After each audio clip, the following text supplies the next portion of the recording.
Bonjour, nous sommes donc dans notre parcours sur la transformation ou l'histoire du Dieu Yahvé, arrivé la semaine dernière à ce combat de Yahvé contre Baal, ou contre un Baal, puisque Yahvé, je vous ai dit, est aussi d'une certaine manière un Baal.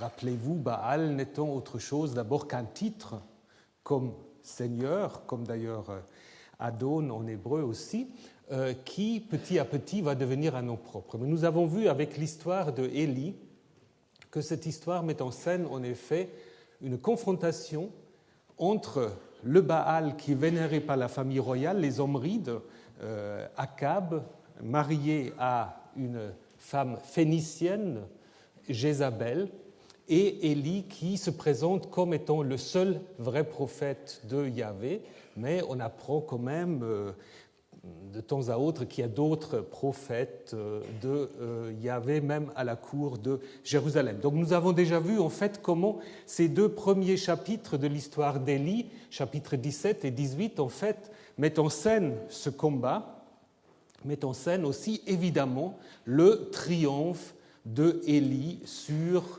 le Baal et ses prophètes, et tout cela se termine en fait par un grand massacre. Donc tous les prophètes de Baal sont charcutés et donc leur sang est ramené en fait par le ruisseau pour l'éloigner en fait du pays d'Israël. Si on lit cette histoire, on aura pu se dire que c'est une bonne conclusion de ce combat, puisque, en effet, Élie a démontré la supériorité de Yahvé, puisque Yahvé, en effet, se comporte dans cette histoire comme un vrai Baal. Il commande l'eau, le feu, et se manifeste à la manière des théophanies des dieux de l'orage. Jusqu'à là, pas de problème. Par contre, je ne sais pas si vous l'avez fait, si vous continuez la lecture, vous arrivez à un chapitre curieux. Un chapitre très curieux, le chapitre 19, qui en fait est d'une certaine manière une correction du récit précédent. Puisque maintenant, Élie doit se déplacer du Carmel à l'Horeb. Et c'est un Élie qui est assez différent en fait. Élie qui n'avait aucune peur d'affronter le roi Akab, maintenant il a peur de sa femme Jézabel. Il devient même un peu dépressif en disant « moi je suis le seul, moi je veux mourir », rappelant un peu l'histoire de Jonas aussi.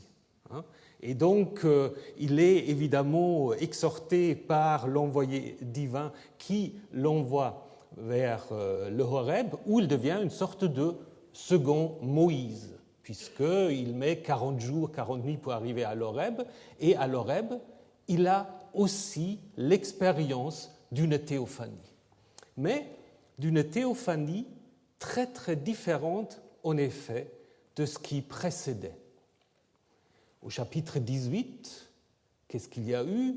Il y a eu la voix du grondement de l'averse. Il y avait le feu, il y avait les tonnerres, il y avait ce qu'on connaît du Sinaï aussi, où le dieu l'orage se manifeste. Alors que, en roi 19, vous avez tout à coup la voix de silence tenu, quelque chose qui est à peine perceptible. Vous connaissez l'histoire. Il y a d'abord le feu, le tremblement de terre, le tonnerre, mais chaque fois on dit Yahvé n'est pas dans ces éléments-là. Yahvé n'est pas comme un Baal. Donc ceci, comme on voulait en effet réinterpréter l'identité de Yahvé. Si Yahvé est supérieur au Baal, c'est qu'il n'est pas un Baal. Donc, il n'est plus le dieu de l'orage, il n'est plus le concurrent du Baal phénicien. C'est ça, en effet, l'idée de cette première partie du chapitre 19. Ensuite, si vous regardez vers la fin, ça change, puisque tout d'un coup, on reprend un peu la parti politique en disant maintenant que Élie doit prendre maintenant le chemin. Alors il voyage pas mal, il va d'abord du Phénicie en l'Horeb, et de l'Horeb, on ne sait pas trop où il est, il faut qu'il remonte à Damas, où il doit d'abord oindre Hazaël, dont on ne dit pas le nom du père, probablement parce que c'est un usurpateur, comme roi d'Aram. Ensuite il doit oindre Jéhu, fils de Nimshi, roi sur Israël, et ensuite il doit oindre Élisée, fils de Shaphat, comme son successeur. Alors, si vous connaissez vos classiques, est-ce que c'est comme ça que ça se passe dans la suite? Non, ça ne se passe pas tout à fait comme ça dans la suite. Donc, il y a des changements, et c'est Élisée plutôt que Élie qui va annoncer à Hazaël qu'il va régner sur Damas, alors que le texte ne dit même pas qu'il va l'oindre, mais c'est Élisée qui va annoncer à Hazaël qu'il régnera sur Damas. Et c'est un prophète, un disciple d'Élisée, qui va oindre Jéhu. Donc ce n'est pas exactement ce que dit ce texte-là. Alors, quelle est du coup la fonction de ce texte? La fonction de ce texte, c'est en effet de transférer un certain nombre de traditions liées plutôt au personnage d'Élisée sur Élie. Donc c'est une sorte de transfert, n'est-ce pas? Et on pourra aussi, ce n'est pas le sujet de ce cours, on pourra aussi montrer en fait que beaucoup de traditions narratives sur Élie sont apparemment repris des traditions sur Élisée. Si vous prenez maintenant le récit biblique tel que vous l'avez, Élisée est un peu dans l'ombre d'Élie.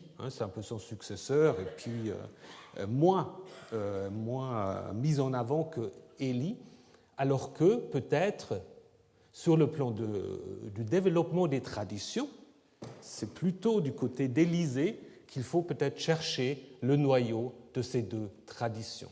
Traditions autour de prophètes, thaumaturges, magiciens, tout cela en fait va ensemble. Donc, ce dernier passage, qui d'ailleurs se poursuit après par l'invocation, par l'appel d'Élisée, qui devient le successeur d'Élie, cette histoire, en fait, interrompt l'histoire de la royauté, de l'histoire d'Akab et de son successeur, Achazias.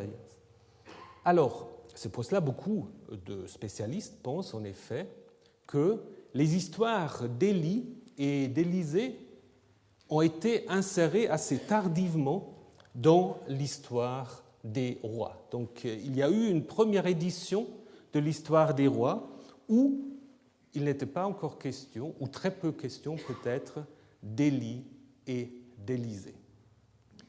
Ça, on peut assez clairement le montrer. Vous pouvez d'ailleurs faire le test par vous-même. Vous prenez une Bible et vous lisez l'histoire des rois et vous switchez simplement l'histoire de ces deux prophètes et ça se comprend tout à fait. Maintenant, la question qu'il faut poser, c'est ces récits de 1 roi 17-19, s'agit-il des récits anciens ou s'agit-il des textes plus récents, c'est-à-dire jusqu'à où on peut utiliser ces récits pour apprendre quelque chose sur la situation au IXe siècle avant notre ère. Ça, c'est la grande question. Danny Noquet, qui enseigne à Montpellier, a écrit un livre, c'était sa thèse, Le livre noir de Baal, où il pense en effet que ces histoires d'Élie faisaient partie d'une petite collection qu'il appelait le livre noir de Baal, écrit peut-être sous Jéroboam II, pour montrer la supériorité de Yahvé sur les autres Baalim. C'est une hypothèse, mais en même temps, si vous regardez les histoires telles que nous les avons maintenant, on constate quand même que ce n'est pas si facile d'affirmer cela. Malheureusement, ce n'est pas si facile. Et surtout, alors vous allez dire que les Allemands sont toujours hyper critiques, mais si vous prenez des spécialistes comme Matthias Köckert ou Erhard Blum et d'autres, ils sont tous d'accord pour dire que ces chapitres que nous venons de résumer reflètent plutôt des préoccupations de l'époque babylonienne et perse, et on ne peut pas l'utiliser directement pour reconstruire l'histoire politique et religieuse sous les Omrides. Alors c'est clair que si vous prenez les textes, et je vais vous montrer comment, si vous prenez les textes tels que nous l'avons maintenant, vous avez clairement affaire à une sorte de traité théologique tardif. Un traité théologique qui d'ailleurs n'a pas été écrit d'un seul trait. On a déjà vu là-dessus, je pense, il y a peu d'hésitation, le récit de 1 Roi 19, le dernier dont je viens vous parler, c'est sans doute le récit le plus récent qui met en question la vision traditionnelle reprise même par les rédacteurs encore deutéronomistes de l'époque de l'exil, que cette vision traditionnelle du Dieu Yahvé, elle ne fonctionne pas. Il ne faut pas imaginer Yahvé dans le feu et dans la tonnerre. En fait, Yahvé, c'est autre chose. Donc là, c'est clair que c'est un récit plus tard. D'ailleurs, vous voyez aussi que les chapitres 17 et 18, ils sont entourés par le thème de la sécheresse. Vous vous souvenez qu'au début, il y a l'annonce de la sécheresse par Élie, et puis à la fin, Élie convoque Akab et la pluie revient, alors que 19, c'est un peu déjà à part. Et même à l'intérieur des chapitres 17 et 18, il faut distinguer deux traditions. D'un côté, l'histoire de la sécheresse et de l'autre côté, l'histoire de la compétition sur le Carmel. Pourquoi faut-il le distinguer ? Si vous avez le texte encore en tête, lorsque, à la fin, il y a cette discussion entre Élie et Akab, on ne fait nullement allusion à la compétition, à la victoire de Élie sur le prophète de Baal. Et de même, lorsque Élie fait cette compétition, il a suffisamment d'eau à disposition pour arroser l'autel, alors qu'on apprend qu'il y a la sécheresse, qu'il n'y avait plus du tout de l'eau. Donc, vous voyez qu'apparemment, nous avons là deux traditions qui ont été fusionnées. Peut-être celle de la sécheresse étant plus ancienne que celle de la compétition sur le Carmel. Et qu'est-ce que ça nous rappelle lorsque Élie se moque de Baal, lorsqu'il dit « mais il dort peut-être » ou « il est allé se soulager ». Appelez plus fort, peut-être il vous écoutera quand même. Ça rappelle quoi ? Ça rappelle les polémiques contre les idoles dans la deuxième partie du livre d'Ésaïe, ce qu'on appelle le Deutéro-Ésaïe, n'est-ce pas ? Où en effet on dit tous ces statues, on peut les porter, on peut les amener, on peut les déposer à leur place, mais ils ne bougent pas. Et même si on crie vers lui, il ne répond pas, il ne sauve pas de la détresse.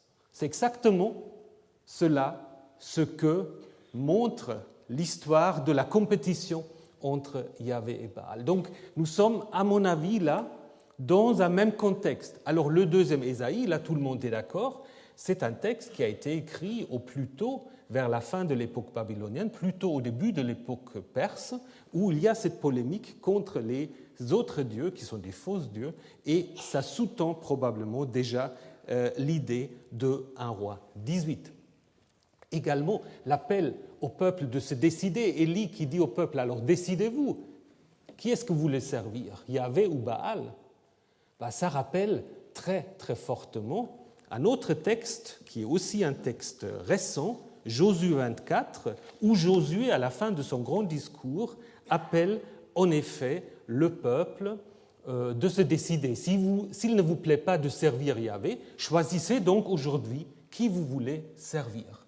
Nous sommes là dans un même contexte, le peuple doit se décider, et les autres dieux, ils ne sont d'aucun secours. Donc c'est quelque chose qu'on ne peut pas utiliser directement pour reconstruire le contexte religieux du IXe siècle. Nous sommes là plutôt au VIe, Ve siècle avant notre ère. Donc ça veut dire qu'on a beaucoup du mal à utiliser Élie comme une source immédiate pour reconstruire ce qui s'est passé sous les Omrides. Ça ne veut pas dire qu'il n'y a pas eu d'Élie, qu'il y a peut-être des traditions, j'y reviendrai dans un moment, mais on voit très bien comment en fait Élie devient un personnage de plus en plus important. D'ailleurs, ça va se renforcer encore dans les siècles plus récents, puisque vous vous souvenez que les 12 petits prophètes, ils se terminent avec quoi? Avec l'annonce du retour d'Élie, puisque Élie, en fait, je vous ai dit tout à l'heure, il devient un deuxième Moïse, mais il dépasse Moïse.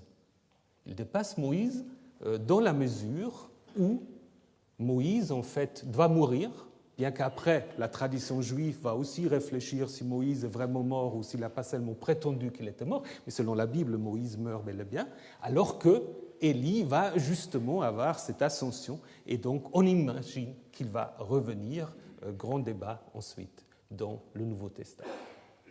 Alors, comment Élie s'est-il construit?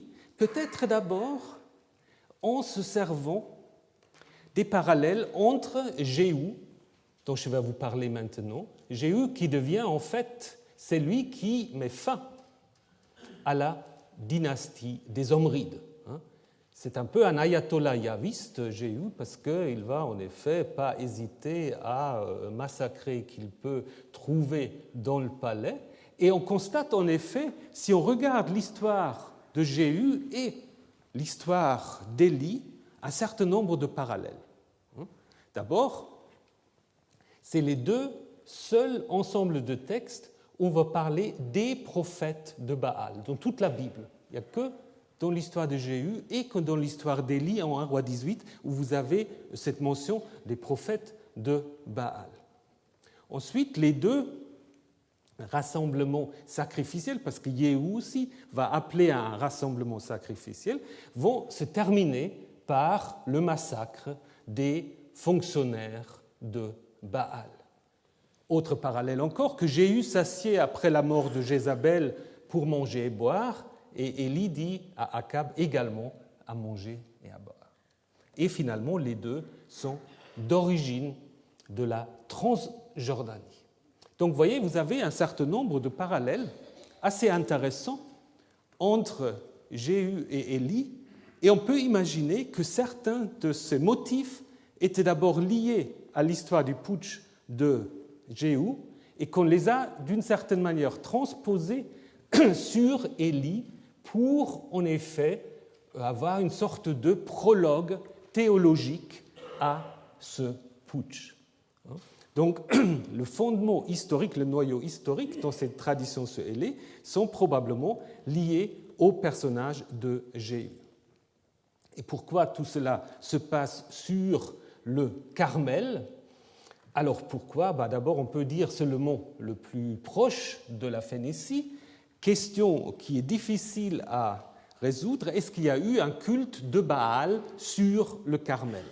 Il y a des attestations très récentes de Tertullian, de Vespasien qui parlent d'un culte de Zeus sur le Carmel. Est-ce que c'est un ancien culte de Baal? Comme imaginent certains, on peut imaginer, mais nous n'avons pas de preuves. Nous avons également dans les annales du roi assyrien Salmanassa III mention d'une montagne de Baali-Rashi. Alors, si c'est le Carmel, ce qu'on peut imaginer, mais ce qui n'est pas non plus totalement sûr, à ce moment-là, on pourrait dire que, quand même, à l'époque assyrienne, il y a déjà un lien entre Baal et le Carmel qui pourra aussi donc expliquer cette tradition. Mais il suffit peut-être aussi tout simplement d'imaginer que le Carmel, en fait, était à proximité de la Phénicie et c'est pour cela que c'était en effet un emplacement tout à fait adéquat pour cette compétition. Donc, pour résumer, je n'exclus pas du tout qu'il y a eu un personnage historique du nom de Élie, mais nous ne pouvons pas prendre l'histoire telle que nous l'avons maintenant pour la transposer directement au IXe siècle. Elle garde des souvenirs, des traditions, ça c'est toujours le problème que nous avons face à la documentation biblique. C'est un peu comme les archéologues, il faut enlever toutes les couches, après il ne reste pas toujours grand-chose, n'est-ce pas, qu'il faut après utiliser pour reconstruire. Par contre, nous sommes assez au clair en ce qui concerne le putsch contre la maison d'Omri. Donc là, c'est très clair que Jéhu, si vous lisez le livre des rois, je vous ai déjà dit l'année dernière, mais je peux le rappeler, les livres des rois sont donc écrits dans une perspective tout à fait judéenne, sudiste. Et normalement, tous les rois du Nord sont très mal vus. Le seul, mais on voit un peu l'hésitation des auteurs bibliques, les seuls qu'ils aiment bien, en fait, c'est Jéhu.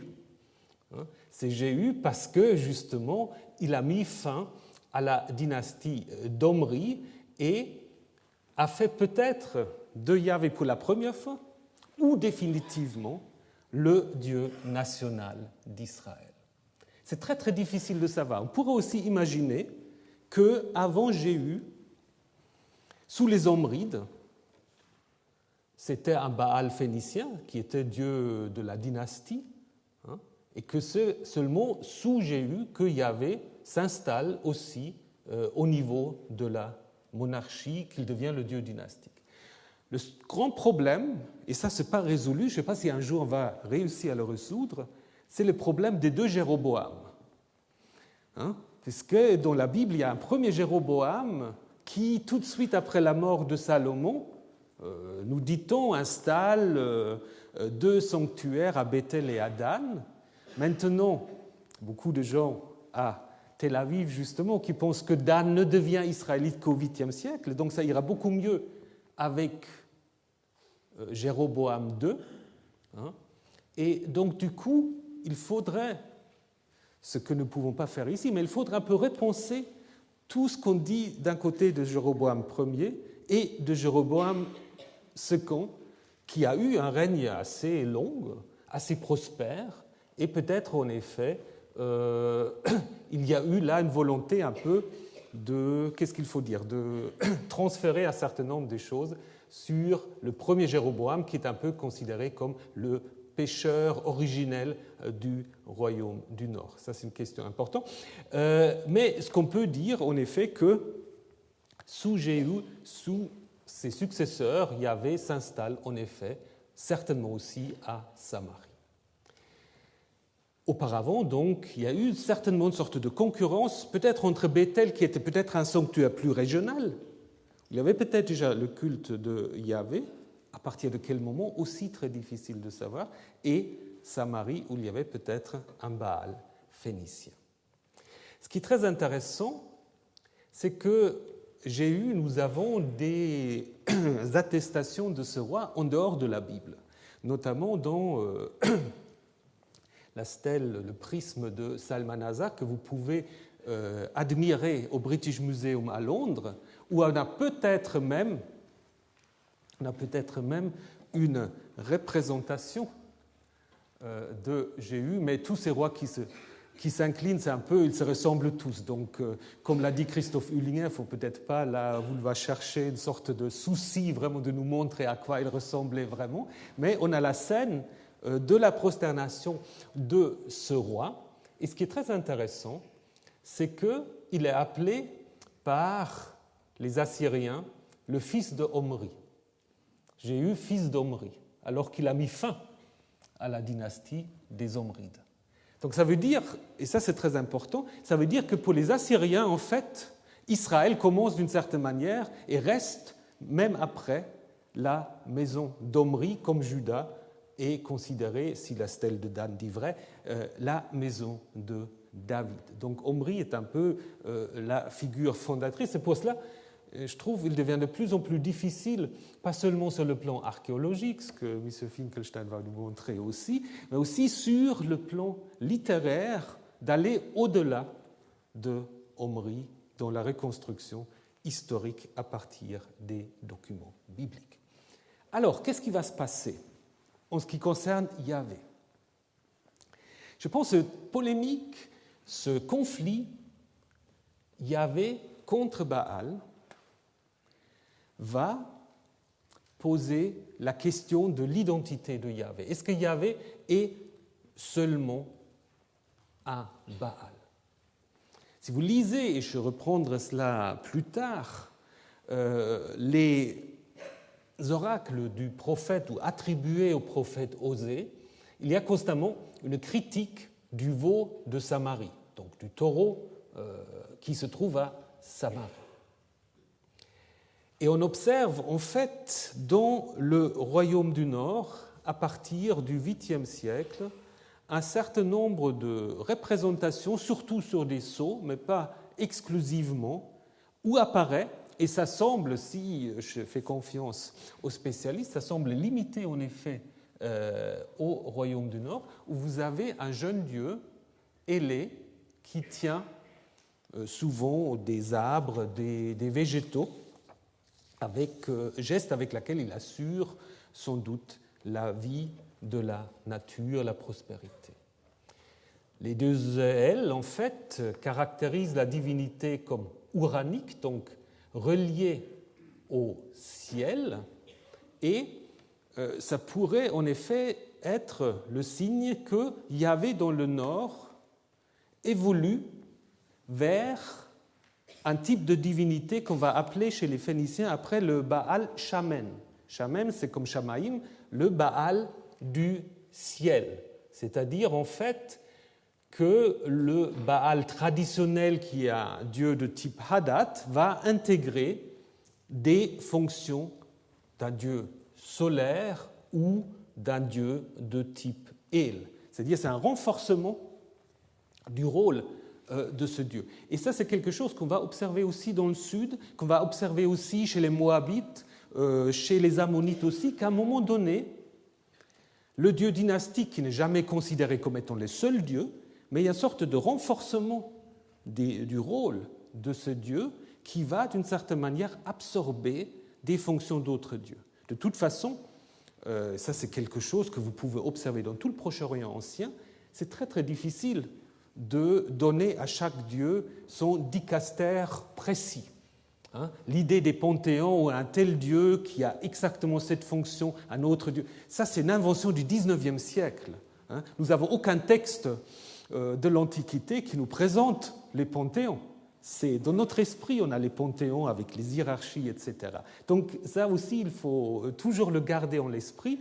Ça nous arrange de pouvoir dire que fait un tel dieu, que fait un tel autre, mais en réalité, ça se passe de manière un peu plus complexe. Et donc les dieux s'empruntent des choses les uns aux autres ou sont responsables parfois 2 ou 3 dieux pour les mêmes questions, problèmes. Alors, ce Baal Shamem, c'est Dieu ailé, est-ce Yahvé ou est-ce toujours le Baal phénicien? Alors, ce qu'on peut quand même observer, c'est que certains de ces sceaux, comme ici, portent des noms yavistes. Ici, vous avez le Yoav pour Joab. Donc, c'est un sceau d'un personnage qui porte un nom qui le caractérise comme vénérateur de Yahvé. Alors, est-ce que, du coup, il a imaginé Yahvé de cette manière-là? C'est tout à fait possible. Nous avons un autre sceau qui est tout à fait comparable, donc vous avez la même représentation. Et là, nous avons Pada Yahou, donc Yahvé délivre, Yahvé sauve. Et donc, il faut imaginer, apparemment, que les propriétaires de ces sceaux se sont en effet reconnus dans la représentation de ces divinités. Donc, apparemment, ils ont imaginé peut-être leur dieu tutélaire de cette manière-là. Et ça nous amène tout de suite à la question que je vais aussi reprendre, qui est peut-être plus polémique en ce qui concerne Juda, mais qui est assez claire, me semble-t-il, pour le Nord, la question des représentations de Yahvé. Vous savez que le judaïsme affirme que on ne peut pas représenter Yahvé. Tu ne feras pas d'image. Alors la question, c'est évidemment, est-ce que cette idée est à l'origine de la religion judéenne et israélite, ou est-ce que c'est une évolution plutôt récente? Alors il me semble pour le Nord, il n'y a aucun problème. Yahvé a été représenté. Ce n'était pas un culte aniconique, c'était un culte iconique. Et nous avons toutes les preuves qu'on veut. Donc je pense souvent, si on se refuse à admettre cela, ça part parfois plutôt d'une conviction théologique que d'une analyse adéquate des documents que nous avons à notre position. Ça, c'est toujours un peu le problème si on veut faire l'histoire de la religion, que souvent on a du mal un peu à distinguer des convictions qui sont tout à fait honorables, personnelles, et puis ce que nous montrent les textes. Je vous donne quelques exemples. Alors, premier exemple, c'est une inscription de Sargon II qui évoque la destruction de Samarie. Et dans cette inscription, il mentionne comme butin les dieux, donc en parlant de la déportation des gens de Samarie, de la destruction de Samarie, et donc le butin était aussi constitué des dieux en qui il s'est confié. Alors comment peut-on déporter quelque chose qui n'a pas de matérialité? Donc apparemment il y a quelque chose de matériel. Alors on peut le rapprocher des scènes venant d'autres villes, n'est-ce pas? Donc là on représente la prise d'Ashkelon.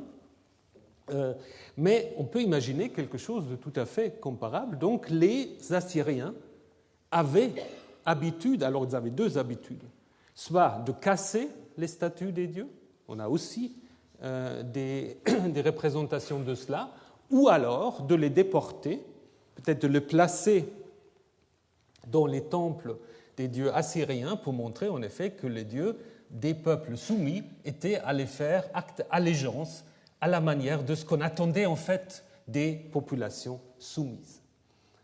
Donc là, apparemment, il a dû déporter quelque chose de Samarie. Et la Bible elle-même, en fait,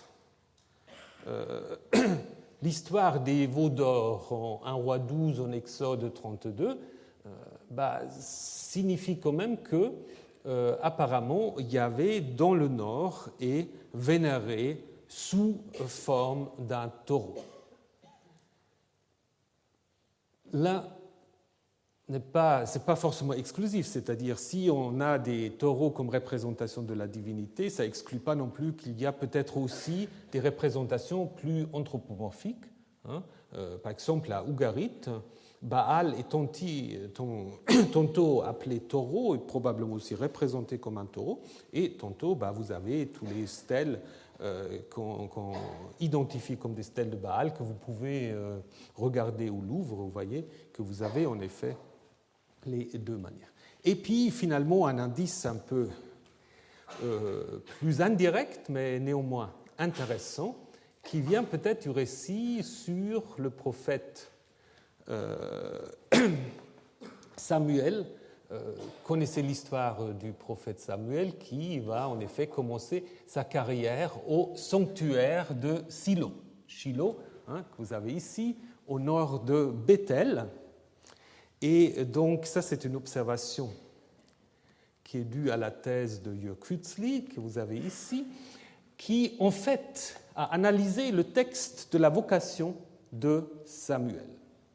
Alors, je n'ai pas le temps de vous raconter toute l'histoire, donc vous savez que le petit Samuel, il est donc donné par sa mère au temple, au sanctuaire de Shilo. Et il est là au service, en effet, du prêtre Élie. Donc, dans son contexte actuel, c'est une histoire très polémique à l'égard du sanctuaire de Shilo, mais on a quelques indications quand même assez intéressantes. D'abord, le texte massorétique est très bizarre parce qu'il nous dit que le garçon servait Yahvé, la face d'Élie, le prêtre. Ça ne veut pas dire grand-chose. Par contre, si vous reconstituez avec la Septante, le texte grec, vous avez le garçon servait la face de Yahvé devant Élie, le prêtre, ce qui devient en effet plus logique. Et peut-être, si on suit Yokuzli, pourrait en effet se poser la question, si les massorètes ne voulaient pas, donc ceux qui nous ont vocalisé, qui nous ont transmis le texte, s'ils ne voulaient pas éviter toute allusion possible à une statue divine. Parce que, en effet, la racine charat, servir, comme le dit Klaus Westermann, si on sert un Dieu, il est en règle générale question de sa statue. Comme on va servir un Dieu, on entretient sa statue, comme c'est aussi le cas en Égypte. Et vous pouvez prendre des textes du livre d'Ézéchiel où vous trouvez le même verbe qui, très clairement, là, exprime le culte qui est rendu à des statues d'autres divinités. Donc il est en effet possible, peut-être aussi un texte comme Deutéronome 10, où les Lévites se tiennent devant la face de Yahvé pour le servir, je reviendrai sur cette question de la face de Yahvé, que ce texte garde peut-être aussi encore un souvenir un peu enfui, un tout petit peu censuré, comme on le font les massorètes assez souvent, d'une statue de Yahvé. Donc je pense en effet, si on résume ce que nous avons vu pour le Nord jusqu'à l'époque assyrienne, on va reprendre ça, on peut dire que Yahvé devient la divinité la plus importante d'Israël avec le putsch de Jéhu. Sous les Omrides, il y avait apparemment une concurrence entre deux Baalim, deux Baal, le Baal phénicien, Baal royal de Samarie, et le Baal Yahvé. Yahvé a été en effet dans le Nord surtout vénéré comme un dieu de l'orage, comme un Hadad, comme un Baal. Et à partir du 8e siècle, notamment, si on prend en considération, là, non pas les textes bibliques, mais les attestations iconographiques, on voit que Baal devient apparemment aussi, et peut-être en parallèle à ce qu'on on va le voir tout de suite, ce qui se passe dans le sud, où Baal devient en effet que Yahvé devient en effet un dieu qui intègre aussi des traits du dieu haut, de type El, des traits solaires, sorte de Baal Shamem, le Seigneur du ciel. Mais nous sommes encore très très loin de ce qu'on peut appeler monolatrie, voire monothéisme. Donc là, nous ne sommes pas du tout. Et très probablement, pour moi certainement, le culte de Yahvé dans le royaume d'Israël se faisait comme, par ailleurs, à l'aide des statues. Pensez aussi ce que dit, ça je vous le dis en passant encore, la stèle de Mesha, dont je vous ai déjà parlé à plusieurs reprises. La stèle de Mesha parle également du fait que le roi Mesha a pris comme butin les kelis, les ustensiles de Yahvé. Alors là, on ne sait pas trop ce que c'est, mais apparemment aussi un sanctuaire donc, dans le territoire récupéré par des Moabites. Alors, venons maintenant vers le sud. Nous avons fait maintenant notre parcours dans le nord jusqu'à l'époque assyrienne et arrêtons-nous maintenant un peu à ce qui se passe en Juda. Est-ce que c'est exactement la même chose? Est-ce que c'est différent? Je pense en effet il y a des différences. De nouveau, nous devons aussi admettre que nous avons peut-être plus d'informations sur Juda que sur Israël. Comme je vous ai déjà dit, la Bible, les auteurs bibliques s'intéressent à Juda et considèrent un peu le Nord toujours un peu comme la contrepartie négative. Et c'est pour cela qu'ils avaient moins de problèmes de faire apparaître le fait que dans le Nord, on vénérait Yahvé sous forme de taureau ou d'autres statues, parce que de toute manière, pour eux, le culte du Nord était de toute façon illégitime. Alors, nous avons vu que dans le Nord, il y avait diversité de sanctuaires. Vous vous souvenez?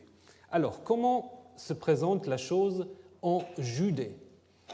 Est-ce qu'il y a un seul sanctuaire ou est-ce qu'il y en a plusieurs? Qu'est-ce que vous diriez? Un ou plusieurs?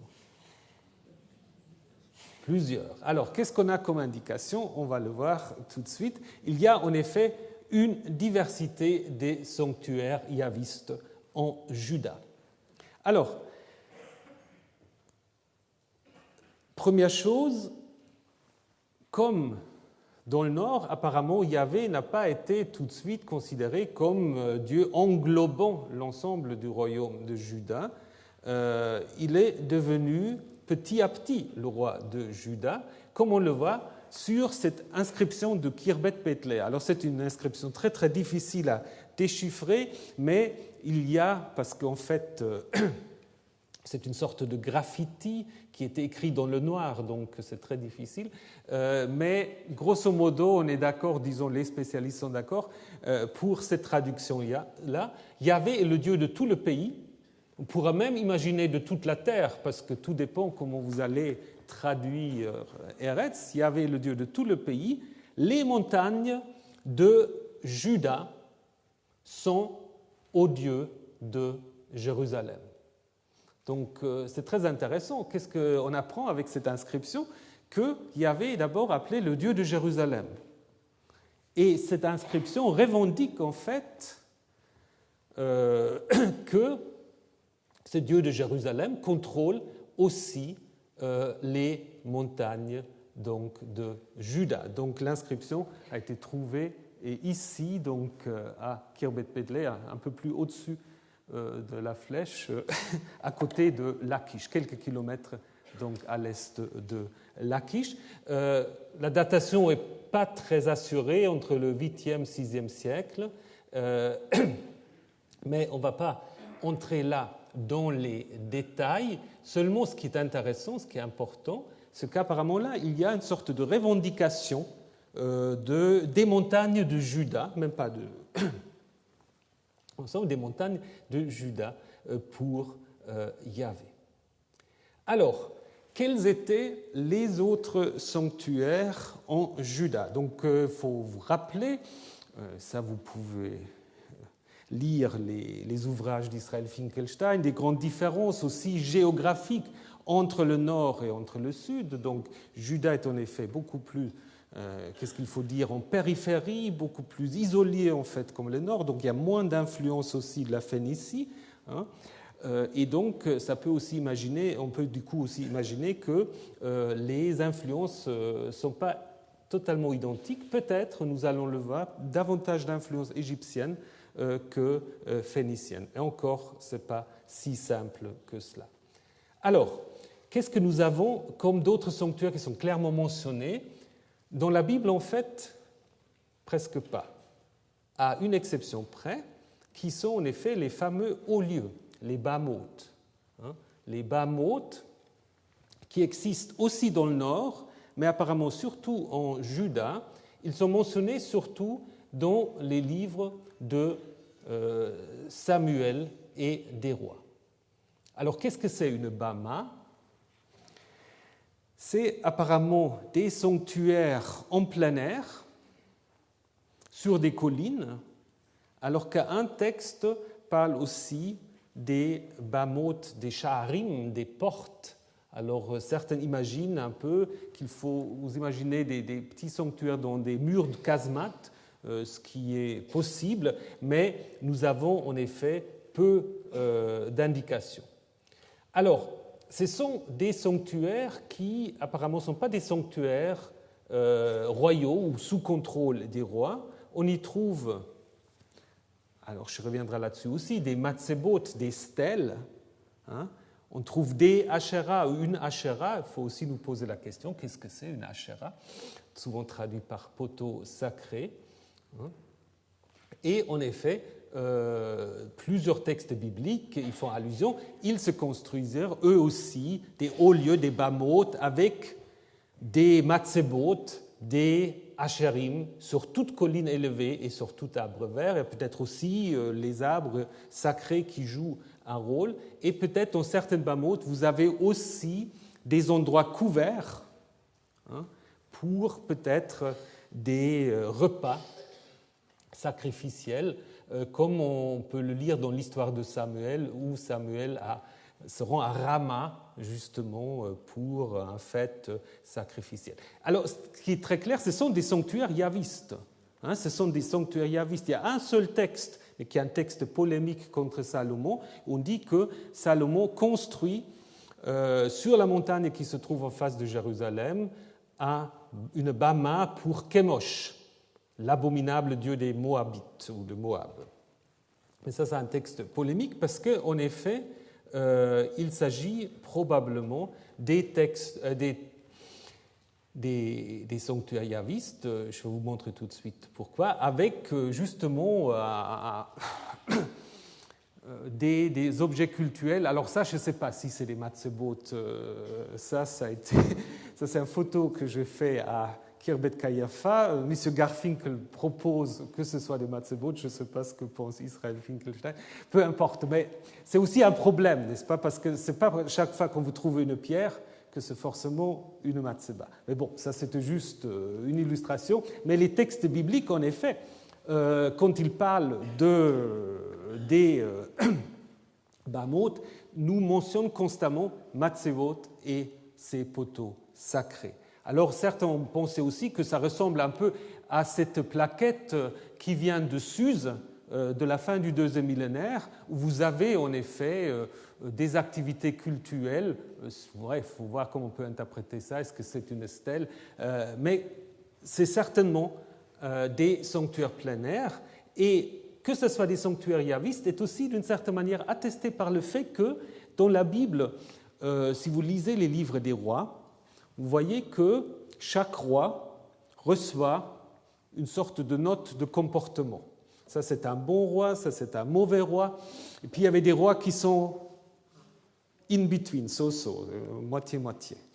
Et les rois judéens qui sont assez bien notés, mais pas totalement bien notés, pour eux, on dit toujours, toutefois, les bamotes ne disparurent pas, le peuple y offrait encore des sacrifices et des parfums, donc des sacrifices animaux et végétaux. Et ça revient assez constamment. Et ce sont les rois qui sont les deux rois très positifs dans la Bible, Ézéchias et Josias, on reviendra sur ces rois. Ces rois-là, on nous dit qu'ils ont supprimé les bamotes, les hauts lieux. Mais c'est un peu une sorte d'ironie de l'histoire, parce que ce sont là probablement des sanctuaires typiquement israélites ou judéennes, non israélites puisqu'ils sont aussi dans le nord, qui doivent finalement céder la place au temple de Jérusalem, qui est plutôt quelque chose de cananéen, entre guillemets. Mais ça, c'est quelque chose qui arrive. Ça, c'est le témoignage biblique. Les bamotes sont bien attestés. Maintenant, l'archéologie ou certaines réflexions épigraphiques montrent qu'il y a sans doute d'autres sanctuaires, notamment Arad, ça c'est très clair, sanctuaire d'Arad, où là apparemment il y a quand même des stèles, des matzebot, alors que, grande question par contre, on ne sait pas très bien comment interpréter ce sanctuaire, n'est-ce pas? Traditionnellement, on a toujours voulu voir dans ce sanctuaire une preuve de la réforme de Josias, n'est-ce pas? Parce qu'on a dit que, en fait, ce sanctuaire a été détruit au moment où le roi Josias, on en reparlera, va mettre fin à tous les autres sanctuaires en dehors du temple de Jérusalem.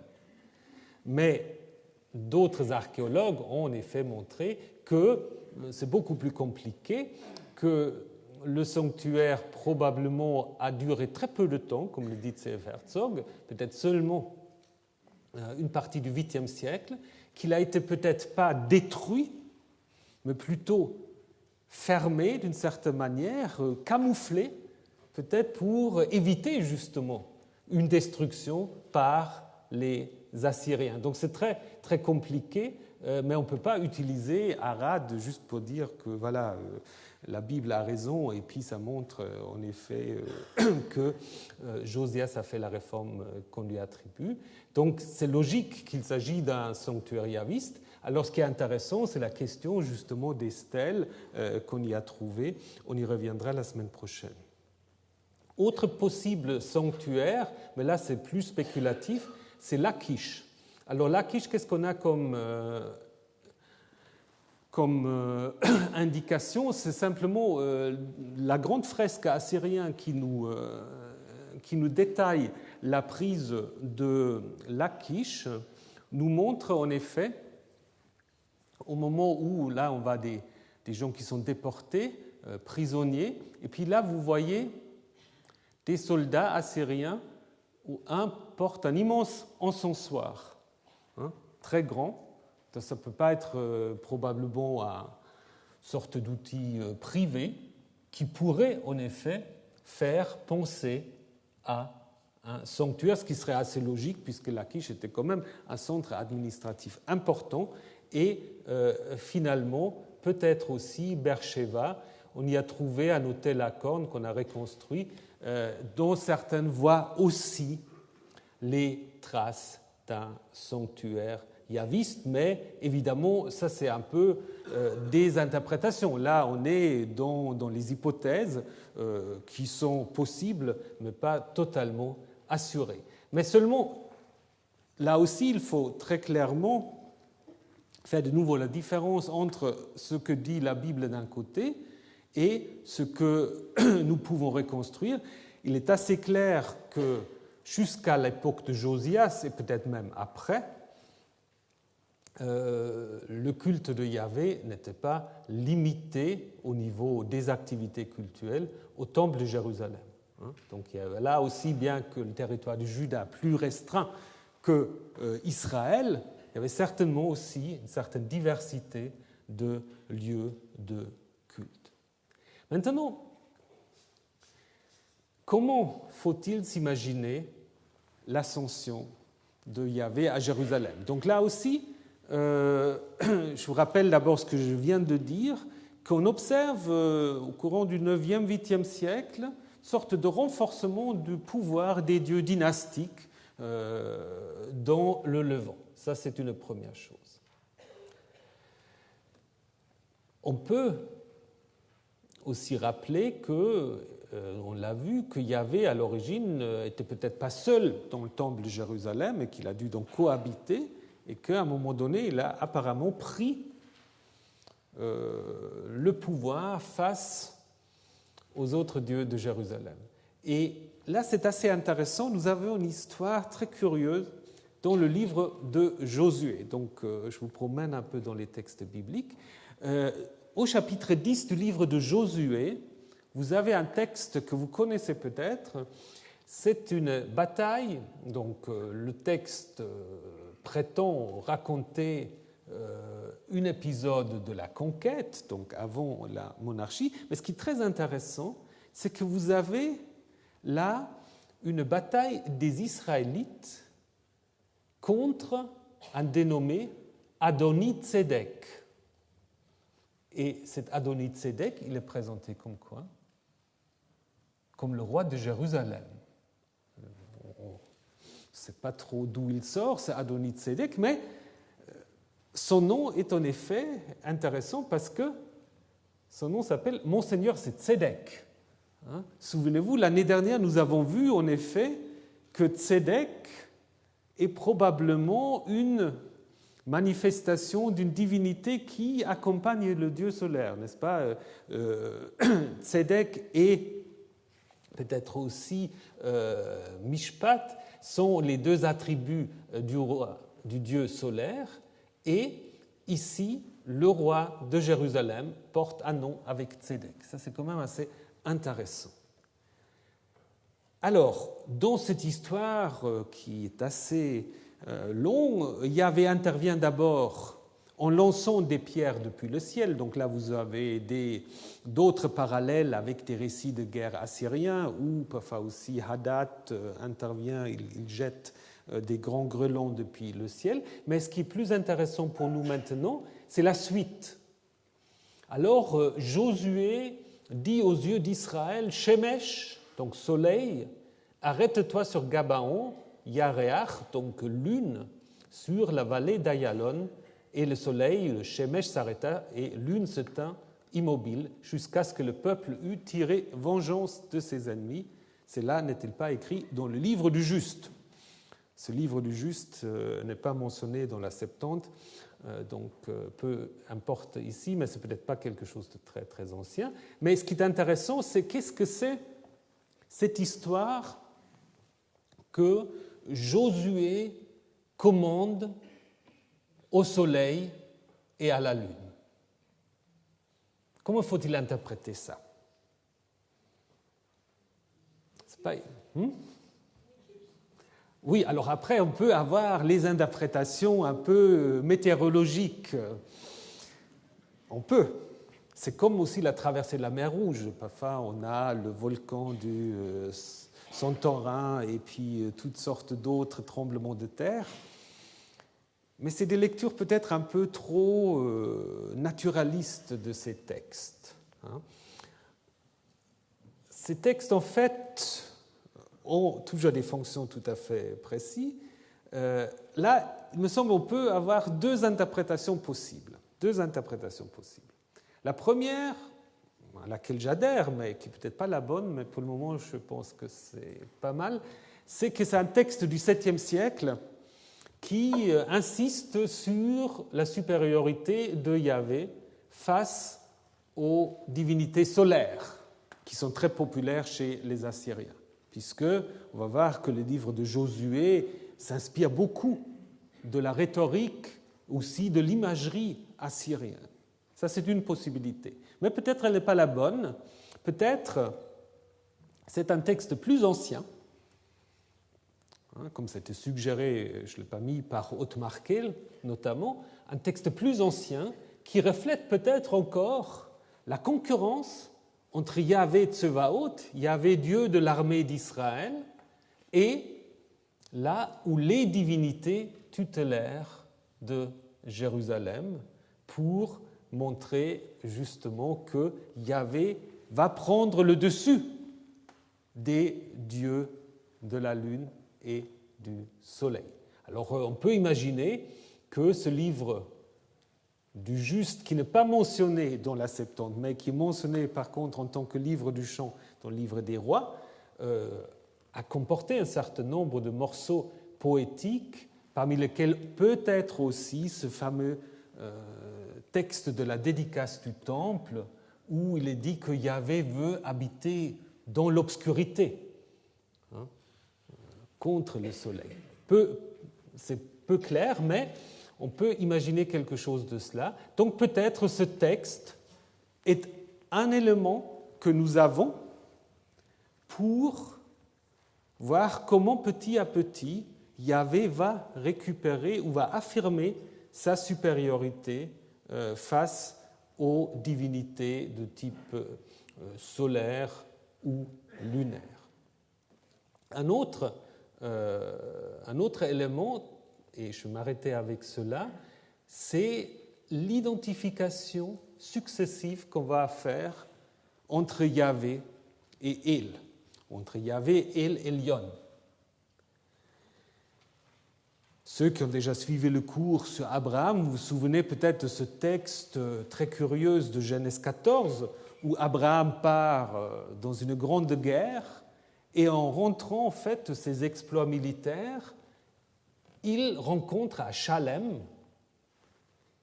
un dénommé Melchisédek, prêtre de Dieu, El Elyon, Dieu très haut. Et ce El Elyon bénit Abraham en disant « Béni soit Abraham par El Elyon qui crée ciel et terre, béni soit El Elyon qui a livré tous tes adversaires entre tes mains. » Et Abraham donne l'Adi. Alors c'est un texte difficile, compliqué. Qu'est-ce qu'on apprend? Alors on apprend très clairement que ça se passe à Jérusalem. Shalem, ça ne peut pas être autre chose. Vous savez que dans toute la Torah, dans tout le Pentateuque, on ne trouve jamais Jérusalem en entier. Il y a une discrétion assez incroyable, même lorsque dans le Deutéronome on dit le Makom, le lieu que Yahvé va choisir pour y faire habiter son nom, on ne dit pas qui est ce lieu. Donc on ne parle de Jérusalem que par allusion, ce qui s'explique tout à fait, puisque évidemment, comme vous le savez, ou si vous ne le savez pas, je vous le dis, le Pentateuque a été en fait accepté à la fois par les Judéens comme par ce qu'on va appeler après les Samaritains comme document fondateur. Donc on ne pouvait pas évidemment décider à l'intérieur de la Torah où se trouve le lieu que Yahvé a choisi. Il fallait que ça soit interprétable des deux sens, soit Garizim, soit Jérusalem. Autrement, ça n'aura jamais marché, cette histoire. Donc, ici, quand même, on est allé assez loin, puisqu'on a quand même Shalem. Alors, donc, à Shalem est un prêtre qui sert El Elyon. Alors, évidemment, dans la Bible, dans le texte massorétique, on imagine très clairement une identification entre Yahvé et El Elyon, ce qui n'est pas tout à fait le cas dans la Septante, dans la tradition grecque, puisque le grec traduit par Theos Hypsistos, qui devient ou qui est en fait un terme que les Grecs vont utiliser pour la divinité suprême païenne, comme si on voulait encore faire une différence dans la traduction grecque entre El Elyon et Yahvé. Donc, il est possible que ce texte, même s'il est peut-être très récent, garde quand même les traces d'une vénération de El comme Elyon à Jérusalem, un peu à la manière d'Ela Ougarit, et que c'est dans la suite, et surtout dans le texte comme Genèse 14 et autres, qu'on a essayé d'identifier El et Yahvé. Et nous allons voir la semaine prochaine, pour ceux qui ne partent pas en vacances, qu'il y a des traces d'identification très très claires dans certains psaumes. Là, on voit très bien comment on va passer de El à Yahvé. Voilà, je m'arrête là pour aujourd'hui. Donc, pour ceux qui seront là la semaine prochaine, je n'avais en effet jamais réalisé que j'aurais pu aussi m'interrompre dans mes cours. Donc, on ne m'a pas dit ça. Je viens de l'apprendre. L'année prochaine, peut-être, on fera ça. Donc, mes cours, il y aura cours donc la semaine prochaine.